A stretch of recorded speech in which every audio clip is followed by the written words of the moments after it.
नमस्कार। हमारे चैनल में आपका स्वागत है। मैं हूं रामचंद्र मौर्य।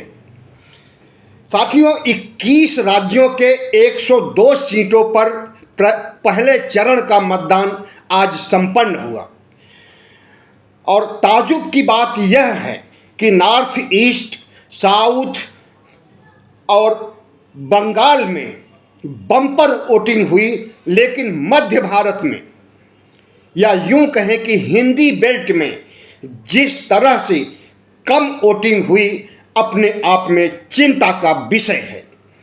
राष्ट्रीय स्तर पर अगर औसत देखा जाए तो लगभग 60% मतदान हुआ है, जबकि 2019 में यही 67% था। तो मतदान कम क्यों हो रहा है और जनता की उम्मीदें पूरी हो रही हैं या नहीं हो रही हैं, या भारतीय जनता पार्टी के केंद्र सरकार से उदासीन हो गई है जनता, इसलिए वोट देने नहीं निकल रही है उत्तर भारत के हिंदी बेल्ट में? और क्या भारत सरकार की गलत नीतियों के कारण मणिपुर में जो हुआ, मणिपुर के कलंक की वजह से एकजुट होकर के पूरा नॉर्थ ईस्ट जिस तरह से 70% से अधिक मतदान किया, तो क्या वह भारतीय जनता पार्टी के खिलाफ किया? आज हम इसी की चर्चा करेंगे। साथियों, पहले चरण का चुनाव यह इंगित करता है कि भारतीय जनता पार्टी का 400 पार और 370 पार का दावा हवाई होने वाला है। भारतीय जनता पार्टी के हाथ से तमाम वो सीटें जा रही हैं जिस पर उसका पिछले कई चुनाव से कब्जा था। कुल मिलाकर के यही कहा जा सकता है कि भारतीय जनता पार्टी के लिए उत्तर हाफ और दक्षिण साफ। उत्तर हाफ इसलिए कि उत्तर भारत के हिंदी बेल्ट में जिन राज्यों में उसे 100% सीटें मिली थी, उसमें बुरी तरह से डेंट लग रहा है। वह चाहे भारतीय जनता पार्टी के शीर्ष नेतृत्व वाले मोदी और शाह का गृह राज्य ही गुजरात ही क्यों न हो, वहां पर भी 3 सीटों का डेंट लगने वाला है। और राजस्थान में तो लगभग ये 10-12 सीटों तक जा रहा है, जहां पर कड़ी टक्कर दे रही है कांग्रेस भारतीय जनता पार्टी को। अभी थोड़े समय पहले राजस्थान में भारतीय जनता पार्टी की जीत हुई थी, लेकिन जिस तरह से प्रधानमंत्री नरेंद्र मोदी ने वहां के छत्रप को, वसुंधरा राजे को नजरअंदाज किया और एक नए चेहरे को खड़ा कर दिया भजन लाल शर्मा के रूप में, उसके बारे में तो राजस्थान की जनता जानती ही नहीं है। और आज लगभग हर संभागों से यह खबर आ रही है कि भजन लाल शर्मा की हालत खराब है, इन्हें बदला जाने वाला है। चुनाव के बाद हो सकता है कि इनकी छुट्टी हो जाए और कोई ओबीसी चेहरा ला करके बैठाया जाए। आज जो चुनाव हुआ है, यह संकेत देता है कि भारतीय जनता पार्टी और इंडिया गठबंधन में जो लड़ाई कुछ समय पहले तक, या यूं कहें कि कुछ महीनों पहले तक एक तरफा लग रही थी, आज लग रहा है कि टक्कर दे रहा है इंडिया एनडीए गठबंधन को। क्योंकि इंडिया को जितना नुकसान पहुंचाना था नरेंद्र मोदी ने पहुंचाया। 2 मुख्यमंत्रियों को और तमाम छत्रपों के साथ जिस तरह का सीबीआई, ईडी, आईटी के बहाने अत्याचार किया, उससे भारतीय जनता पार्टी को कोई फायदा तो नहीं पहुंच सका, लेकिन विपक्ष को जरूर फायदा पहुंचा है। वह फायदा चाहे दिल्ली में हो, वह फायदा चाहे झारखंड में हो, और वह फायदा और भी कई राज्यों में है जहां पर कि सीबीआई, ईडी, आईटी का अत्याचार हुआ था।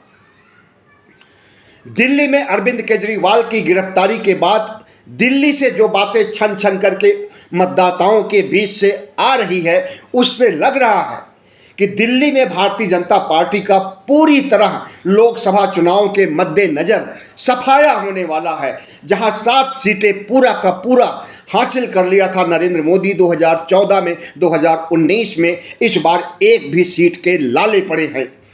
इसी तरह से झारखंड से जो खबर आ रही है, हालांकि अभी इन राज्यों में चुनाव नहीं हुए हैं और जल्दी ही होने वाले हैं, पता चल जाएगा कि भारतीय जनता पार्टी की क्या स्थिति होने वाली है। लेकिन इतना जरूर कहा जा सकता है कि कई राज्यों में भारतीय जनता पार्टी ने अपने पैरों पर कुल्हाड़ी मारी है सीबीआई, ईडी, आईटी के इस्तेमाल से।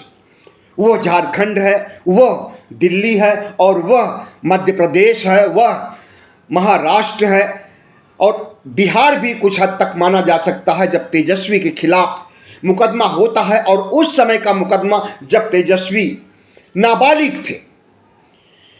तो सीबीआई, ईडी, आईटी का ब्रह्मास्त्र भारतीय जनता पार्टी का इन चुनावों में देखने को नहीं मिल रहा है कि उसे कामयाबी के शिखर तक ले जाने में कामयाब हुआ हो। लेकिन इंडिया गठबंधन जिस तरह से भारतीय जनता पार्टी को टक्कर दे रहा है और जिस तरह से मुस्तैदी के साथ इंडिया गठबंधन के छत्र भारतीय जनता पार्टी को टक्कर दे रहे हैं, उससे यही लगता है कि भारतीय जनता पार्टी और एनडीए गठबंधन को मनचाही सीटें, वो चाहे 370 पार कहिए या 400 पार कहिए, नहीं मिलने वाली हैं।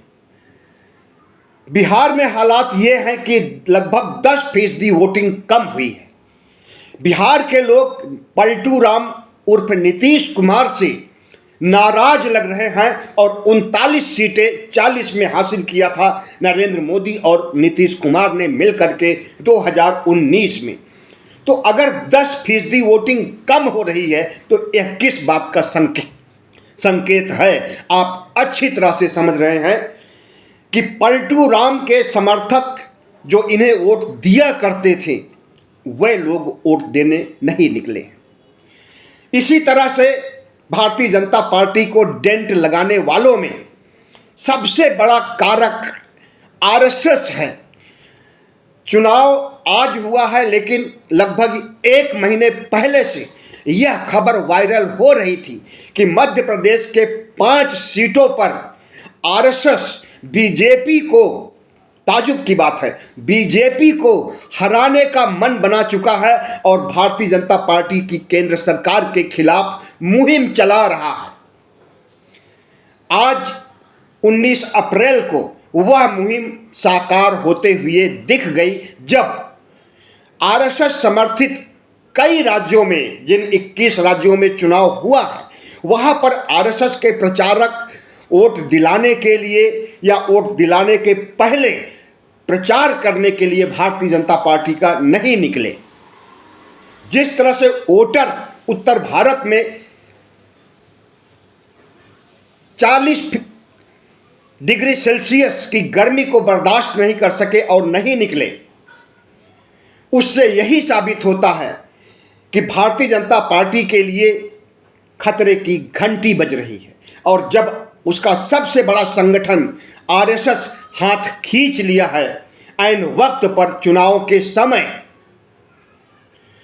तो सीधा सा अंदाजा लगाया जा सकता है कि इन चुनावों में भारतीय जनता पार्टी की क्या स्थिति होने वाली है और नरेंद्र मोदी तीसरी बार शपथ ले पाएंगे या नहीं ले पाएंगे। दूसरी बात यह है कि दलित मतदाता जरूर निकले हैं वोट देने के लिए, ऐसा कई राज्यों से संकेत मिल रहा है और उत्तर भारत के राज्यों से ही संकेत मिल रहा है। उत्तर भारत में जो लगभग 57-55% मतदान हुआ है, उसमें सबसे ज़्यादा दलित समुदाय के लोगों के बारे में कहा जा रहा है कि संविधान को बचाने के लिए वो वोट देने के लिए निकले हैं। हालांकि ओबीसी समुदाय के लोगों में जो नरेंद्र मोदी को 44% वोट दिए थे 2019 में, उसमें भी लगभग 4% लोग घरों से नहीं निकले। और इस बार संविधान बचाने के लिए ओबीसी भी भारतीय जनता पार्टी के खिलाफ वोट किए हैं। और जिस तरह से पिछले लगभग 1 महीने से संविधान को खत्म करने, संविधान को नष्ट करने, भगवा संविधान लागू करने, मनुस्मृति को लागू करने की बात कही जा रही थी, आज वह वोटों में भारतीय जनता पार्टी के खिलाफ दिखाई दे रहा है। भारतीय जनता पार्टी का कोर वोटर ब्राह्मण, क्षत्रिय, वैश्य माना जाता है, लेकिन ब्राह्मण वोट देने नहीं निकला। क्यों नहीं निकला? कि सनातन धर्म का जिस तरह से सियासी इवेंट के रूप में अधूरे राम मंदिर का प्राण प्रतिष्ठा करने का काम किया, उससे सनातन धर्मी लोग नाराज हैं। सिर्फ सनातन धर्म को मानने ही वाले नहीं, हिंदू धर्म के संत, महंत, मठाधीश ही नहीं, बल्कि चारों शंकराचार्य भी कुपित हैं नरेंद्र मोदी से। इसलिए सवर्ण समाज में खास करके ब्राह्मण समाज के लोग नहीं निकले वोट देने के लिए। यही वजह है कि मत प्रतिशत उत्तर भारत का घटा है। और क्षत्रियों का आंदोलन जो लगभग 2 हफ्ते से चल रहा है, गुजरात से शुरू हुआ, हरियाणा, राजस्थान, पंजाब और पश्चिमी उत्तर प्रदेश में जिस तरह से क्षत्रिय आंदोलन चल रहा है, और क्षत्रियों ने यह भी कहा, हालांकि उनकी 5-6% से ज़्यादा आबादी नहीं है, 5-6% से ज़्यादा वोटर नहीं है क्षत्रिय समाज के, लेकिन क्षत्रिय समाज के लोगों ने अन्य समाज के लोगों को भी अपने साथ जोड़ा है। और हर रोज भारतीय जनता पार्टी के खिलाफ वोट देने के लिए क्षत्रिय समाज रैलियां कर रहा है, जनसभाएं कर रहा है, रोड शो कर रहा है, बैठकें कर रहा है, चौपालें कर रहा है, गांवों से लेकर के शहरों तक। ऐसे में भारतीय जनता पार्टी का जो ब्राह्मण, क्षत्रिय, वैश्य वोट था, वो इस बार उसे नहीं मिल रहा है, और मिल भी रहा है तो उसका प्रतिशत बहुत कम होगा।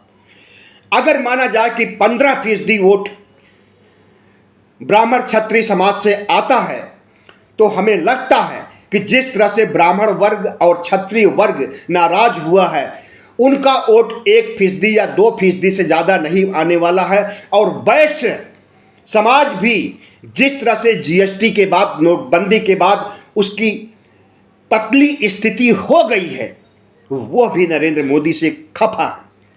और जिस तरह से कोरोना काल में 50 लाख से ज़्यादा मौतें हुई हैं, और जिन परिवारों में मौतें हुई हैं उन्हें सहायता राशि भी नहीं दी गई, ऑक्सीजन तक नहीं उपलब्ध कराया जा सका था, बहुत बड़ी नाकामी थी मोदी सरकार की।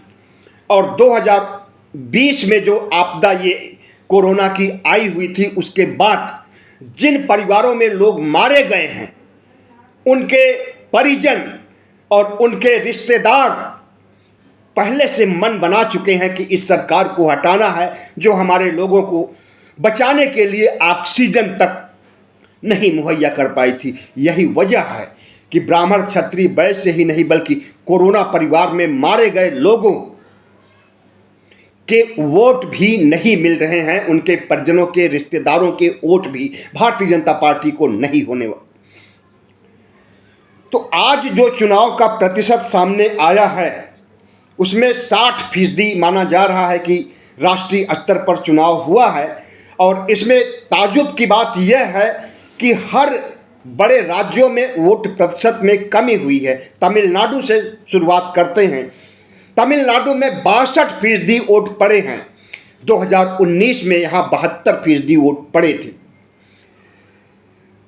मध्य प्रदेश में 63% वोट पड़े हैं, जबकि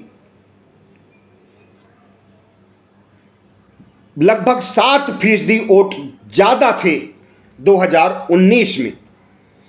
इसी तरह से राजस्थान में 50% वोट पड़े हैं इस बार, और 16% वोट कम हुआ है। बहुत बड़ा अंतर है। यानी एक पूरा तबका जो भारतीय जनता पार्टी को वोट देता था, वह छिटका है। और इसमें ब्राह्मण भी हो सकता है, इसमें क्षत्रिय समाज भी हो सकता है। करणी सेना राजस्थान में ही है जो कि गुजरात तक काम करती है, या यूं कहें कि पूरा क्षत्रिय समाज, पूरे देश के क्षत्रिय समाज को एकजुट करने का काम करती है, और वह करणी सेना भारतीय जनता पार्टी के खिलाफ प्रचार कर रही है। पश्चिम बंगाल में जो हुआ और त्रिपुरा में जो हुआ, यह किसी के गले नहीं उतर रहा है, क्योंकि यहां पर लगभग 78% वोटिंग हुई है और त्रिपुरा में लगभग 80% वोटिंग हुई है। पश्चिम बंगाल में वोटिंग हमेशा प्रतिशत ज़्यादा होता रहा है, और इस बार भी अगर 77 तक है तो अभी जो दूसरा, तीसरा, चौथा से लेकर के 7वां चरण तक है, उसमें यह प्रतिशत बढ़ भी सकता है। लेकिन उत्तर भारत में जो वोटिंग कम हुई है, उसमें अन्य चरणों में दूसरे, तीसरे, चौथे, 5वें, 7वें तक वोटिंग ज़्यादा बढ़ने की गुंजाइश नहीं नजर आ रही है। उत्तर प्रदेश में लगभग 57% वोट पड़े हैं। इसमें सहारनपुर में 63%, पीलीभीत में 60%, रामपुर में 52% लगभग वोट पड़े हैं। सबसे कम रामपुर में ही पड़े हैं, और इन जगहों पर भारतीय जनता पार्टी स्वीप करती थी। तो इससे यही समझा जा सकता है कि भारतीय जनता पार्टी की क्या स्थिति होने जा रही है 4 जून को, और उसके संकेत अभी से मिलने लगे हैं। मेघालय में 70% वोट पड़े हैं।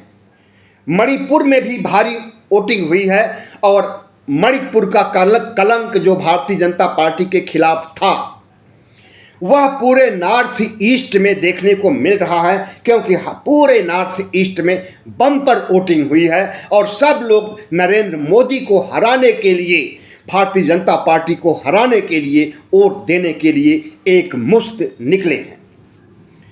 उत्तराखंड में 54% वोट पड़े हैं, और 2019 के चुनाव में 60% से ज़्यादा यहाँ पर वोट पड़े थे। और जिन जिन राज्यों में भारतीय जनता पार्टी स्वीप की थी, उसमें उत्तराखंड भी है, लेकिन उत्तराखंड में इस समय 2 सीटें बताया जा रहा है कि फंसी हुई है। इसी तरह से उत्तर प्रदेश में अगर विश्लेषकों की मानी जाए तो भारतीय जनता पार्टी को 50 से 55 सीट तक मिलने वाली है। बाकी सीटें इंडिया गठबंधन के साथ जा रही है, कांग्रेस और समाजवादी और मायावती के साथ जा रही है। मायावती का वोट जो ट्रांसफर होने वाला था, अनुमान लगाया जा रहा है कि वह ट्रांसफर नहीं हो रहा। इसकी वजह से भारतीय जनता पार्टी को कोई खास फायदा नहीं होने वाला है, लेकिन उन्होंने मायावती को इंडिया गठबंधन से अलग कर दिया है। इससे इंडिया गठबंधन थोड़ा कमजोर जरूर हुआ है, लेकिन जिस तरह से उत्तर प्रदेश में संविधान को बचाने के लिए ओबीसी, एससी, एसटी के लोग भारतीय जनता पार्टी के खिलाफ वोट दे रहे हैं, उससे यही लगता है कि भारतीय जनता पार्टी का जो हिंदू राष्ट्र बनाने का सपना था और उसका ऐलान उसने संविधान को खत्म करने के साथ उसके सांसदों ने किया, आरएसएस के कार्यकर्ताओं ने किया, बीजेपी के नेताओं ने किया, उससे बाजी पलट गई है। निश्चित रूप से इसका खामियाजा भारतीय जनता पार्टी को भुगतना पड़ रहा है, और आने वाले अन्य चरणों के चुनाव पर भी इसका असर देखा जाएगा। भारतीय जनता पार्टी भले ही दंभ भरे कि वह 370 और 400 पार करने जा रही है, लेकिन जो उसकी जमीनी हकीकत है उसमें पर्यवेक्षक, विश्लेषक यही कह रहे हैं कि भारतीय जनता पार्टी को 200 से ज़्यादा सीटें नहीं मिलने वाली हैं। और यह सिर्फ पर्यवेक्षक और विश्लेषक ही नहीं, बल्कि आरएसएस और भारतीय जनता पार्टी का अंदरूनी सर्वे भी कह रहा है। और इसी सर्वे के आने के बाद ही भारतीय जनता पार्टी ने एक अफवाह फैलाने के लिए 370 और 400 पार की बात कही थी, लेकिन आज उसके ये सारे हवाई ही साबित हुए हैं 400 पार और 300 पार के नैरेटिव। अब देखना यह है कि भारतीय जनता पार्टी ऊपर से गिरते हुए कहाँ तक गिरती है, खजूर पर अटकती है या सीधे जमीन में धराशायी हो जाती है, यह तो 4 जून को पता चलेगा। लेकिन इतना जरूर है कि प्रधानमंत्री नरेंद्र मोदी का हिंदू कार्ड, मंदिर कार्ड नहीं चल पा रहा है और इसी के बहाने, इसी के सहारे भारतीय जनता पार्टी 2024 का चुनाव जीतना चाहती है। CSDS के अभी हालिया आंकड़ों से, सर्वे के आंकड़ों से पता चलता है कि सिर्फ 2% लोग वोट देने वाले हैं हिंदुत्व के नाम पर और 8% लोग वोट देने वाले हैं मंदिर के नाम पर। कुल 10% लोग हिंदुत्व और मंदिर के मुद्दे पर वोट देने वाले हैं और ये 10% भी वही लोग हैं जो अंधभक्त हैं, जो भारतीय जनता पार्टी के कट्टर समर्थक आज से नहीं 1980 से हैं, वही लोग हैं। इसका मतलब कि इनका हिंदुत्व का कार्ड भी नहीं चल पाया है। और CSDS के सर्वे से एक बात और साफ हुई है कि इस देश के 79% लोग, अब 79 को 80 भी माना जा सकता, 80% लोग सर्वधर्म समभाव में विश्वास करते हैं, किसी एक धर्म को आगे बढ़ाना नहीं चाहते हैं, बल्कि सभी धर्मों को आगे बढ़ाना चाहते हैं और सदियों से विद्यमान साझा संस्कृति को आगे बढ़ाना चाहते हैं। हिंदुत्व और हिंदू राष्ट्र पर उनका विश्वास नहीं है, वही सच्चे देशवासी हैं। 79 और 80% लोग, और उसमें आज का OBC, SC, ST बड़ी मात्रा में है। भारतीय जनता पार्टी के खिलाफ OBC, SC, ST इसीलिए वोट दे रहा है कि भारतीय जनता पार्टी बाबा साहब डॉक्टर भीमराव अंबेडकर को नज़रअंदाज कर रही है। उनके बारे में जिस तरह से प्रधानमंत्री नरेंद्र मोदी ने कमेंट किया है कि बाबा साहब डॉक्टर भीमराव अंबेडकर भी आ जाएं तो संविधान नहीं बदल सकते हैं। और संविधान सभा में 99% सनातनी थे।